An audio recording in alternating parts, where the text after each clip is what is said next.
மக்களுக்கு நல்லது பண்றதுக்கு அரசியலுக்கு வாங்கடா, கொள்ளை அடிக்கிறது கொலை பண்றதுக்கு மாடா அரசியலுக்கு. Rubilux Paints, best quality, best value for money. உங்கள் பேர் சொல்லும் பெயிண்ட். இது அதுல ராதிகா வந்து தண்டட்டி மாதிரி ஏதோ போட்டுப்பாங்க பெருசா. அது கிளம்பி போடுறது. அப்ப புரியல, கிளவி போடுறதுன்னா அப்ப நீங்க 10 வருஷம் பிள்ளையில வந்து பெற்றிருக்காரு. காது உத்தரவு வந்தா வெளியே வச்சு விட்டுருவாரு. மூக்குல ஸ்டைலா இருக்கு, ரெண்டு மூச்சு விட முடியுதா? பட் இதானே அந்த கட்டில், இந்த கட்டலுக்கு கீழே தானே 150 பவுன் ஒழிச்சு வச்சிருக்கீங்க. 150 என்ன படம் பார்த்துட்டு வந்து எனக்கே இந்த கட்டில தூக்கி அது திறந்துலாமா, சாவி ஈவி கிடைக்குமா? ஒரு பாரதி ராஜானே சொல்லலாம். அந்த அளவுக்கு படம் பிரமாதமா இருக்கு. ஏன்டா காசு இல்லப்பா, ஏன்டா கேட்காதீங்கப்பா, ஒரு 10 நிமிஷம் கழிச்சு அதோட முகம் மாறும். அதெல்லாம் கொடுத்து உதவுறதுல அம்மாவுக்கு நிகரான ஆலயம் கிடையாது. அது உண்மையிலே பவுன் தாய் தான். அம்மாக்கு நன்றிலாம் சொல்லியிருக்கீங்களா? அது பிடிக்காது தம்பி. அம்மா வந்து சிம்மராசி, என்ன நட்சத்திரமா? உத்திர நட்சத்திரம். ஜாதகம் குத்திங்கன்னா ஒரு மாப்பிள்ளை ஒன்று பார்த்துக்கலாம்.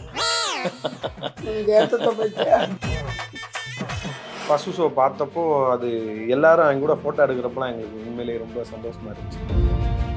எனக்கே ஆச்சரியமா இருந்துச்சு.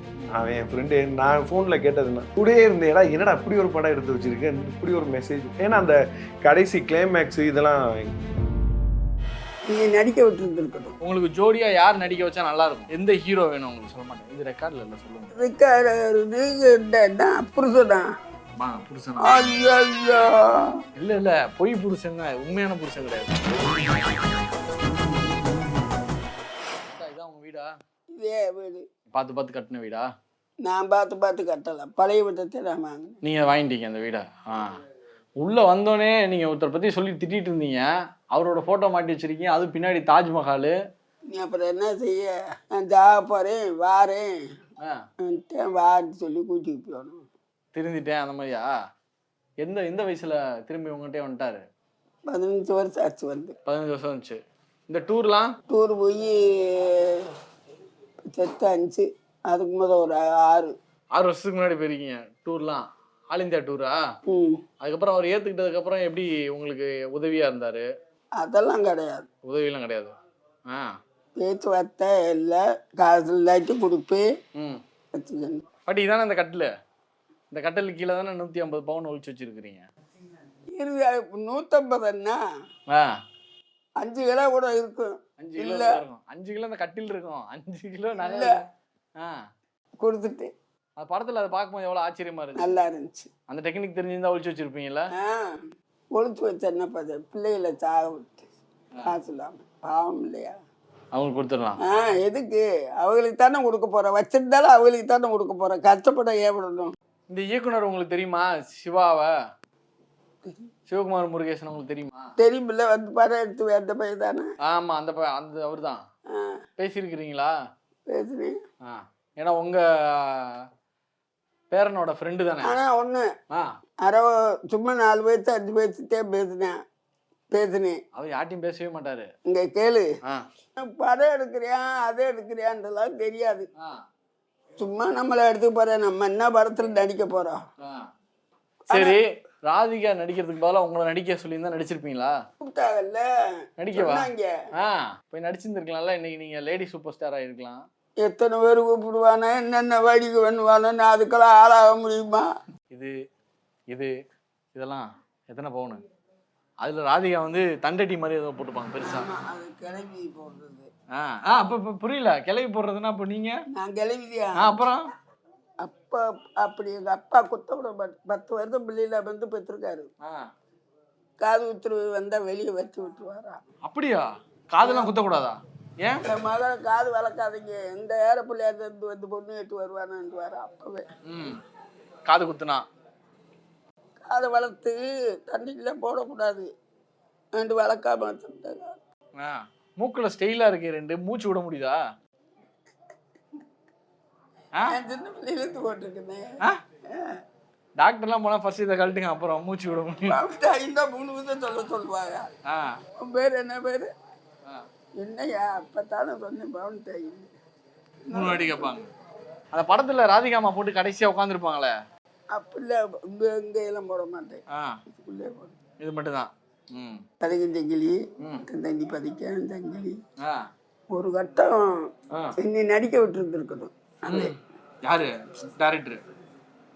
இப்பதான் நான் நடிக்கிற ஆசை இல்லை நீங்க சொல்றேன், மம்பாத்தே கூட்டி போனேன். கூட்டு போய் நடிக்க வச்சுட்டா ஆ, இப்போ உங்களுக்கு யாரு பேரா வேணும்? உங்களுக்கு ஜோடியா யார் நடிக்க வச்சா நல்லா இருக்கும்? எந்த ஹீரோ வேணும் உங்களுக்கு? சொல்றேன்ப்பா. நான் யார்கிட்டயும் சொல்ல மாட்டேன், இது ரெக்கார்ட்ல இல்ல, சொல்லுங்க எந்த ஹீரோ வேணும்? புருஷனா? புருஷன் ஐயோ, இல்ல இல்ல, பொய் புருஷன் தான், உண்மையான புருஷன் கிடையாது. சும்மா படத்துல யார் வேணும்? அவங்க உயிரோட இல்ல, அந்த மாதிரி யாரு வேணும்ன்றேன். பரவாயில்ல சொல்லுங்க, நான் யார்கிட்டயும் சொல்ல மாட்டேன். எனக்கு தெரியாதுப்பா, எனக்கு வேணாம்ப்பா, நானா நடிக்கிறேன். நீங்க மட்டும் நடிப்பீங்களா? இல்ல ஜோடியா இருப்பாங்கல்ல, அப்பதானே அந்த தாஜ்மஹால்ல போய் வீடியோ எல்லாம் எடுக்க முடியும், பாட்டு. உனக்கு நல்ல ஏத்தந்தே தெரியுமாடா? சரி, உங்க பையன் ஒருத்தர் வந்துட்டாரு, முத பையன், அவரை கூப்பிடுவோமா? கூப்பிடு. சார் வணக்கம். வணக்கம் தம்பி. தாயோட முத பையனா? ஆமாம், மூத்த பையன். உங்க பேரு சார்? என் பேர் முத்துராமன். முத்துராமன். படம் பாத்தீங்களா? பார்த்துட்டேன். தாய் கிழவி பிரமாதமாக இருக்குது. இன்னொரு பாரதி ராஜானே சொல்லலாம், அந்த அளவுக்கு படம் பிரமாதமாக இருக்குது. இதை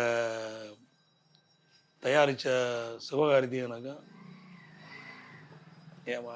இந்த டைரக்டர் வந்து அவன் ஒரு மகன் தான், சிவா, நம்ம வீட்டில் இருந்தவன்.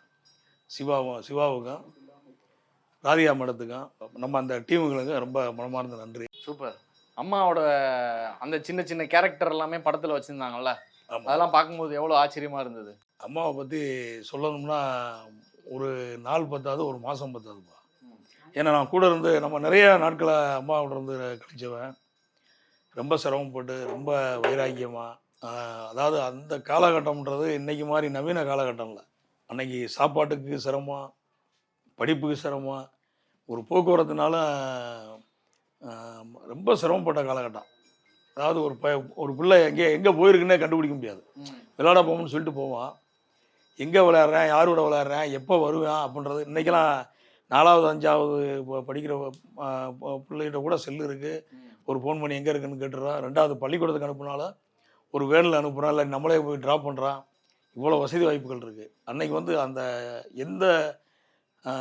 இந்த மாதிரியான வசதிகள் கிடையாது. 7 பிள்ளையும் பள்ளிக்கூடம் போயிருக்கா, வரலையா அப்படின்ற எந்த விவரமே அம்மாவுக்கு தெரியாது. ஏன்னா நைட்டு 3 மணிக்கு வியாபாரத்துக்கு போவாங்க, போயிட்டா மறுநாள் மதியம் 12 மணி 1 மணிக்கு வருவாங்க. வந்தவுடனே அப்படியே தூங்குறது தான் டைம் இருக்கும். தூங்கி எந்திரிச்சு அவங்க எந்திரிக்கும் போது நாங்கள் பூரா விளையாட போயிருப்போம், இல்லாட்டி வெளியில் போயிருப்போம்.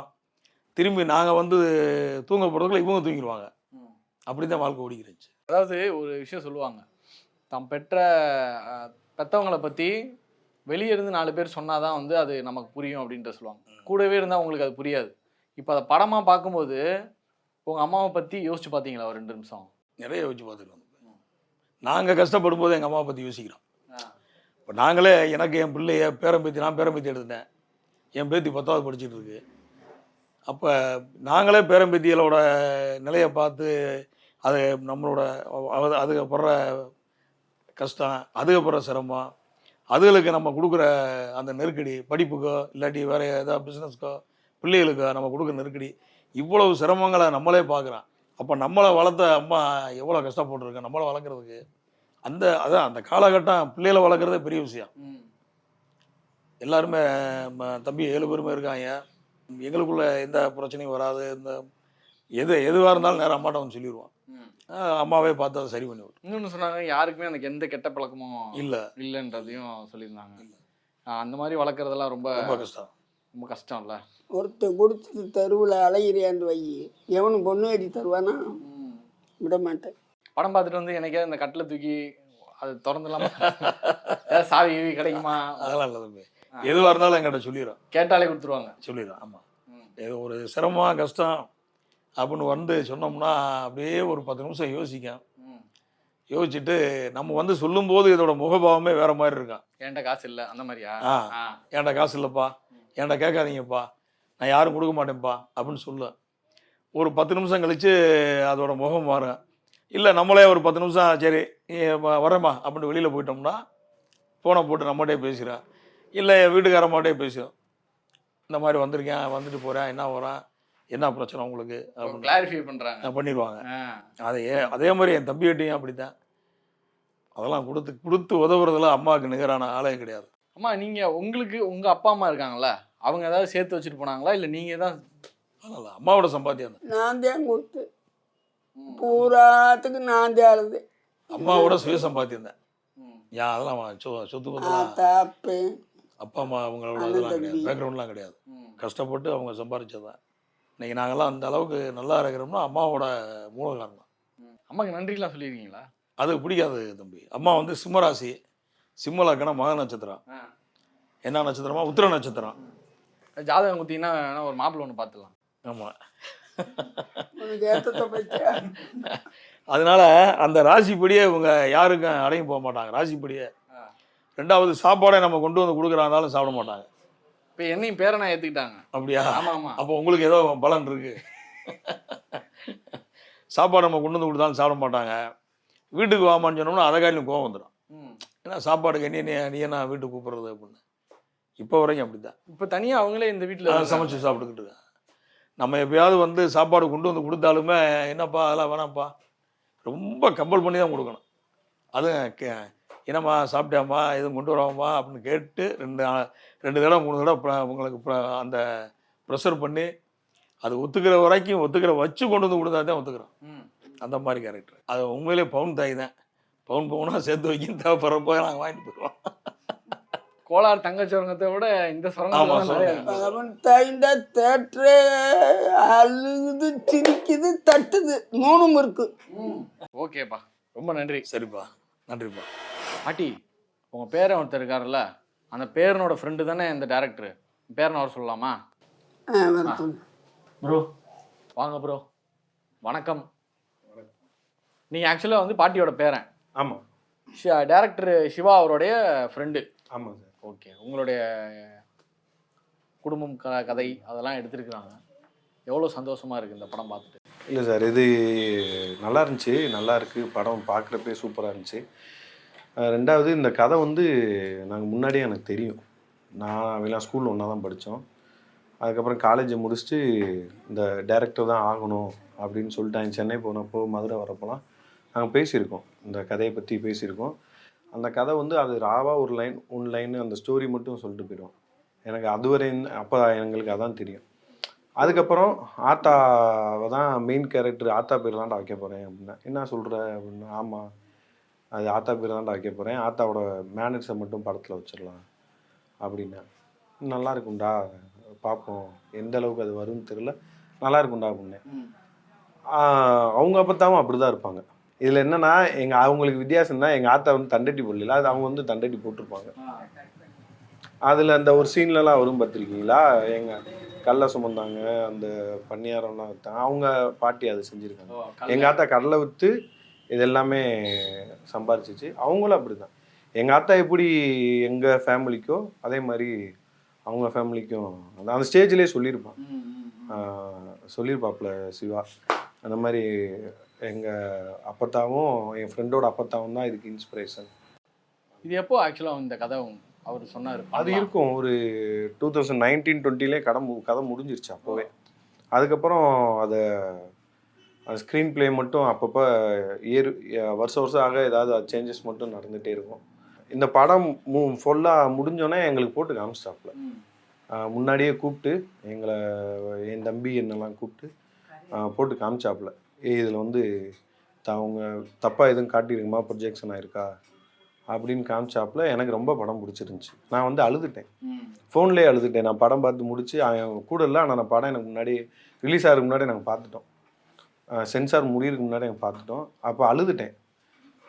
ஏன்னா எங்கள் ஆத்தாவும் அப்படி தான் கஷ்டப்பட்டு அந்த எல்லாமே அதுதான் சம்பாரிச்சிச்சு. இந்த வீடோ காம்பவுண்டு வீடோ எல்லாமே அதுவாக சொந்த சம்பாத்தியத்தில் தான் இருந்துச்சு. எங்கள் அப்பத்தாவுமே எங்கள் அம்மாவை என் ஒய்ஃபை எல்லாத்தையுமே வையும், ஏதாவது வேலை பாருங்கள், சும்மா இருக்காதீங்க, எல்லாருமே ஏதாவது ஒன்று ஏர்ன் பண்ணிக்கிட்டே இருக்கணும், ஏதாவது அது எல்லாருக்குமே. எங்கள் அப்பத்தா அப்போ இருந்தே சின்ன பசங்கள்லேருந்து எல்லாருமே அவங்கவுங்க சம்பாதிக்கணும், நல்லா பிழைக்கணும் அப்படின்னு அது எல்லாத்தையுமே சொல்லுவாங்க. அதனால அது படத்தில் பார்க்குறப்ப எனக்கு ரொம்ப எமோஷ்னலாக அது நல்லா தான் இருந்துச்சு, சூப்பராக இருந்துச்சு அந்த லாஸ்ட் சீனு. அவனுக்கே ஃபோன் பண்ணி நான் அழுதுட்டேன். ஆமாம், அது ரொம்ப சந்தோஷம். நான் கோபுரத்தில் ஃபஸ்ட்டு ஷோ பார்த்தோம். ஃபஸ்ட்டு ஷோ பார்த்தப்போ அது எல்லாரும் அவங்க கூட ஃபோட்டோ எடுக்கிறப்பலாம் எங்களுக்கு உண்மையிலேயே ரொம்ப சந்தோஷமாக இருந்துச்சு. என் ஃபேமிலியிலே கேட்டாங்க, நீங்கள் போய் ஃபோட்டோ எடுக்கலையா, நீங்கள் போய் எடுக்கலையான்னு. அடுத்தவங்க எடுக்கிறத பார்க்குறது தான் எங்களுக்கு வந்து சந்தோஷமாக இருந்துச்சு. அது நாங்களே அது இருக்குது, ஒரு 200-300 ஃபோட்டோ என் கூட எடுத்ததெல்லாம் இருக்குது, என் ஃபோன்லேயே இருக்குது, எல்லாமே இருக்குது. அது மற்றவங்க எடுக்கிறதானே நம்மளுக்கு பார்க்க சந்தோஷமாக இருந்துச்சு. ஏன்னா அவனோட கஷ்டங்கள், அவன் படம் இதுக்கு முன்னாடி 2 தடவை ட்ராப் ஆனது, மறுபடியும் அதை எஸ்கே சார் வந்ததுனால மறுபடியும் இந்த கதையை ப்ரொடியூஸ் பண்ணுறதுக்கு எத்தனை ப்ரொடியூசர் ரெடியாக இருப்பாங்கன்னு தெரில. ஸோ இன்றைக்கி வந்து இவ்வளோ தூரம் படம் எல்லாத்துக்கும் ரீச் ஆகிருக்குன்னா அதுக்கு அவங்க எஸ்கே ப்ரொடக்ஷன் தான். எனக்கே ஆச்சரியமாக இருந்துச்சு. அவன் என் ஃப்ரெண்டு, நான் ஃபோனில் கேட்டதுன்னா கூடயே இருந்தேடா, என்னடா இப்படி ஒரு படம் எடுத்து வச்சுருக்கேன், இப்படி ஒரு மெசேஜ். ஏன்னா அந்த கடைசி கிளைமேக்ஸு இதெல்லாம் எங்களுக்கு தெரியாது, எனக்கு தெரியாது. படத்தோட அந்த மெயின் அந்த ஸ்டோரி அதில் ஒரு 20-30% எங்கள் ஆத்தாவோட அந்த மேனரிசம் ஃபிட் ஆகுறது, அது வரையும் தான் எனக்கு தெரியும். மற்றபடி கதை ஃபுல்லாக அதை ஏன்ட்டே மறைச்சிட்டான். அந்த கிளைமேக்ஸ்லாம் எனக்கு தெரியும். போட்டுருந்தீங்க எங்கள் ஆத்தாவோட உண்மையான கதையை முழு கதையை எடுத்திருந்தா, என் ஆத்தாவோட உண்மையான முழு கதைலாம் எடுத்திருந்தா ஒரு 6-7 மணி நேரத்துக்கு எடுக்கணும். 3 பார்ட் 4 பார்ட்னு எடுக்கணும். ஓகே ப்ரோ, ஓகே ரொம்ப ரொம்ப நன்றி. ரொம்ப நன்றி உங்களுடைய நேரத்துக்கு. உடம்பு பார்த்துக்கோங்க, சரியா? வரட்டா? ரேஷன் கார்டில் சேர்த்துட்டீங்களா? என் பேர் சேர்த்துருவேன் சீக்கிரம் சேர்த்துருவான். ரேஷன் கார்டில் சேர்த்துலாம். பேருனா சரி பாட்டி, நன்றி, தேங்க்யூ, பாய். எடுக்கணும்னு உடம்பு சும்மாவே எடுத்து கொடுக்குறீங்க. உங்க கேரக்டர் படத்துல பார்த்தது எவ்வளவு சந்தோஷமா இருக்கு? ரொம்ப சந்தோஷமா, என்ன பார்த்த மாதிரி இருக்கு. அமைதியா இருப்பீங்களா? எப்பயுமே அப்படித்தான். இன்னைக்கு ராதியா எங்கள் மாமியார் கேரக்டரில் வந்து அந்த ராதியா கேரக்டர் வந்து நடித்து அந்த கடைசியில் மருமகளை கூப்பிட்டு வச்சு சொல்லும் போது சார், நம்ம மாமியார் பச்சு இப்படி கேட்காம விட்டோமோ, அது தேட்டர்லேயே அழுகுது. வீட்டுக்கு வந்து பிள்ளைகிட்டையும் சொல்லி அழுகுது. உண்மையிலே உங்கள் அப்பா தான் இப்படிலாம் சொல்லுமடா, நாங்கள் தான் அசால்ட்டை விட்டுட்டோம். மக்களுக்கு நல்லது பண்றதுக்கு அரசியலுக்கு வாங்கடா, கொள்ளை அடிக்கிறது கொலை பண்றதுக்கு அரசியலுக்கு. Ruby Lux Paints, best quality, best value for money. உங்கள் பேர் சொல்லும் பெயிண்ட்.